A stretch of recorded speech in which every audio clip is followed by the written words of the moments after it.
जय जगन्नाथ विकास डायरी आउ गोटे सुंदर पेज को आपण स्वागत।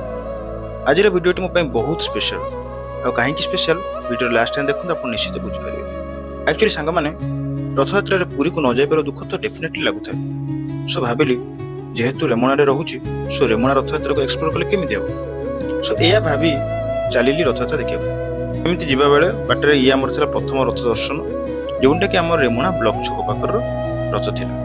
ये देखिले जड़े भक्त कालियार भोग को भक्त मान उपरକୁ ଫିଙ୍ଗୁଛନ୍ତି ଆଉ ଏ ଭୋଗକୁ ରାସ୍ତାରେ ଭକ୍ତ ମାନେ ଅମୃତ ପ୍ରାୟ ଭାବି ସେବନ କରିନେଉଛନ୍ତି ଯାହା ଦେଖି ବହୁତ ସୁନ୍ଦର ଲାଗିଲା। ଆଉ ତାପରେ ବାହାରି ପଡିଥିଲୁ ଆଉ ଗୋଟିଏ ରଥକୁ ଦର୍ଶନ କରିବା ପାଇଁ। ସାଙ୍ଗମାନେ ଆମେ ଚାଲିଲୁ ରଥଯାତ୍ରା ଦେଖିବା ପାଇଁ। Now we are going to Khirachora. ସେମିତି କ୍ଷୀରଚୋରା ମନ୍ଦିର ଯିବା ରାସ୍ତାରେ ଆଉ ଗୋଟିଏ ରଥକୁ ବାଟରେ ଦର୍ଶନ କଲୁ ଆଉ ତାପରେ ଆମ କ୍ଷୀରଚୋରା ମନ୍ଦିର ପାଖରେ ଥିବା ରଥ ଦର୍ଶନ କରିବା ଯାଇ ପହଞ୍ଚି ଯାଇଥିଲୁ। ଆଉ ଜଗାକୁ ଟିକେ ଦୂରରୁ ଜୁମ୍ କରି କ୍ୟାମେରାରେ କଏଦ କରି ନେଇଥିଲି। ବର୍ଷା ହେଉଥିଲେ ବି ଭକ୍ତମାନେ କିପରି ଆନନ୍ଦରେ ମସଗୁଲ ଅଛନ୍ତି ଏ ଦୃଶ୍ୟ ଦେଖି ମନ ଆନନ୍ଦରେ ଭରି ଯାଉଥିଲା।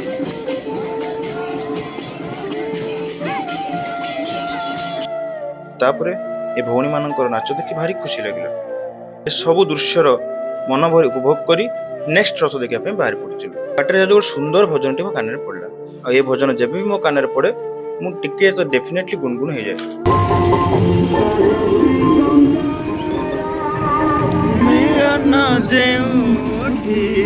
ଆଉ ଏ ଭଜନଟିକୁ ଗାଇ ସାରିବା ପରେ ଆମେ ବାହାରି ପଡିଥିଲୁ ଇମାମି ରଥଯାତ୍ରା ଦେଖିବା ପାଇଁ। ଆଉ ବାଟରେ ବହୁତ ଭିଡ଼। ଏ ସବୁ ଭିତରେ ମୋ ଜଗା କଥା ତ ବହୁତ ମିସ୍ କରୁଥାଏ। ଭାବିଲି ଇଏ ବୋଧେ ତାର ଲୀଳା। ସୋ ଯାଇକି ଦେଖେ ତ ଶହ ଶହ ଭକ୍ତଙ୍କର ଏତେ ବର୍ଷା ପାଗ ପରେ ବି କାଳିଆର ଦର୍ଶନ ପାଇଁ କେତେ ଆତୁର। ତାପରେ କାଳିଆର ଦିବ୍ୟ ଆଳତୀକୁ ରଥ ଉପରେ ମନ ଭରି ଦର୍ଶନ କଲେ।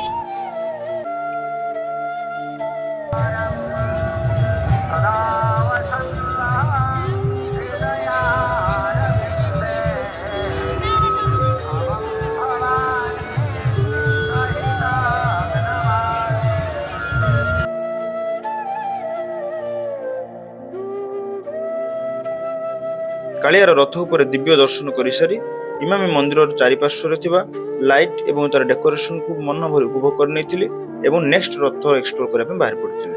ଆଉ ତାପରେ ଆମେ ଆସି ପହଞ୍ଚାଇଥିଲୁ ଆମ ରେମୁଣା ଗୋଲେଇର ରଥଯାତ୍ରା ପାଖରେ। ଆଉ ଏଠି ବି ପ୍ରଚୁର ଭିଡ଼।